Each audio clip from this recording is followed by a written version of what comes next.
मीनल दीदी व आप सभी सखी वृंद को मेरा बहुत बहुत जय श्री कृष्ण व प्यार भरा नमस्कार।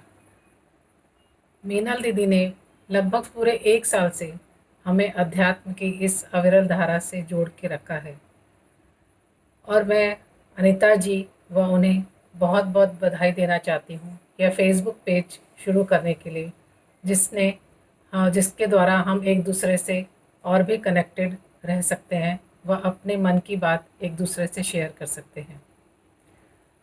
रामनवमी के इस पावन पर्व पर मैं आपके लिए एक छोटी सी स्टोरी लेकर आई हूँ। उम्मीद है आप सबको पसंद आएगी। राम जी मर्यादा पुरुषोत्तम भगवान और भक्तों का मन रखने वाले। आज की स्टोरी का नाम है, शीर्षक है हनुमान जी का कर्जा। राम जी जब लंका पर विजय प्राप्त करके आए तो कुछ ही दिन बाद उन्होंने सबने अयोध्या में बहुत आनंद लिया और उसके बाद उन्होंने एक एक करके सबको अयोध्या से विदा कर दिया। तब सबने सोचा भगवान ने सबको विदा कर दिया, लेकिन हनुमान जी यहाँ पर अभी तक रुके हुए हैं। लेकिन हनुमान जी को जाने के लिए कौन कहे, यह बात सब विचार करने लग गए। तो सबसे पहले सब गए माता सीता के पास कि आप हनुमान जी के को कहिए कि अब वे अयोध्या से विदा ले लें। माता बोली, मैं कैसे हनुमान जी को कह सकती हूँ, वे ही तो थे जो अशोक वाटिका में भगवान की मुद्रिका लेकर आए और उन्होंने ही तो मुझे आशा दी कि मैं लंका पर विजय प्राप्त करके राम जी मुझे लेकर जाएंगे। तो बोले, नहीं नहीं, यह कार्य तो मैं नहीं कर सकती, मैं अपने बेटे को जाने के लिए नहीं कह सकती। तब सबने कहा, लक्ष्मण जी आप कहें ये बात, आप तो उनके साथ बहुत वर्षों आप रहे हैं, आप ही उनको बोल सकते हैं कि वे अयोध्या से जाएं ताकि भगवान का यह कर्जा भी चुक जाए।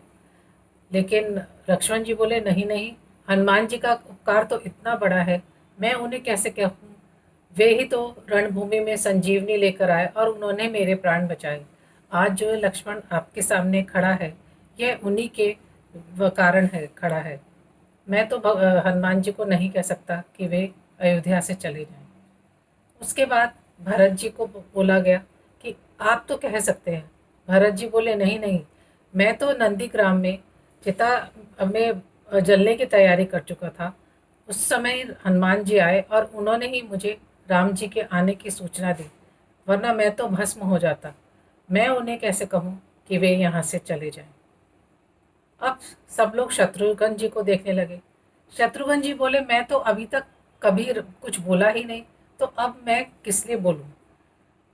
तो अंत में सब भगवान राम के पास गए। उन्होंने कहा, आप ही हनुमान जी को कह सकते हैं कि अब जो सब चले गए हैं तो वे भी यहाँ से विदा ले लें।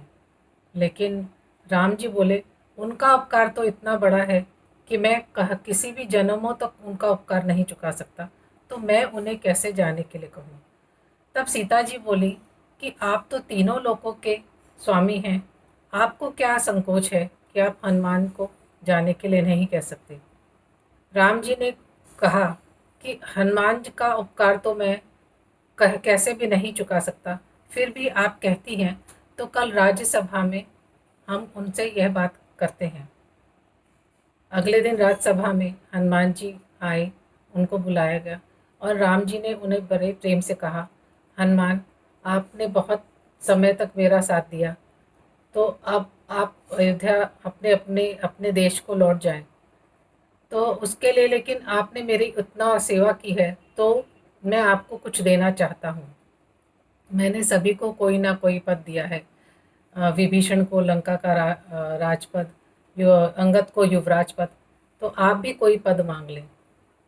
तब हनुमान जी ने कहा, भगवान मैं तो ऐसा कोई पद नहीं मांगना चाहता जिसमें मद की शंका हो, ऐसा राजपद मुझे नहीं चाहिए। आप मुझे कहते हैं कि मैं आपको लक्ष्मण जी से भी दुगना प्रिय हूँ, तो क्या मैं 2 पद मांग सकता हूँ। भगवान बहुत खुश होकर बोले, हाँ हाँ, जरूर जरूर, आप मेरे से 2 पद मांग सकते हैं। तो बोले, तुरंत हनुमान जी ने राम जी के दोनों चरण पकड़ लिए और बोले, मुझे तो केवल यही 2 पद चाहिए, मुझे और किसी भी पद की लालसा नहीं है। सखियों, इस कहानी से हमें यह प्रेरणा मिलती है कि ईश्वर से कुछ मांगना हो तो उनके लिए अनन्य प्रेम व भक्ति मांगे, क्योंकि ईश्वर भी भक्तों के अधीन है। इनके उदाहरण हैं केवट, शबरी, अहिल्या। ये सब राम जी कहते हैं, मैं भी भक्तों के अधीन हूँ और जहाँ भक्त होते हैं मैं स्वयं वहाँ उपस्थित होता हूँ। इस कहानी से हमें यही प्रेरणा मिलती है कि यदि हमारे मन में ईश्वर के प्रति विश्वास व अनन्य भक्ति होती है तो स्वयं हमें जीवन के पद अपने आप मिल जाते हैं। जय श्री राम।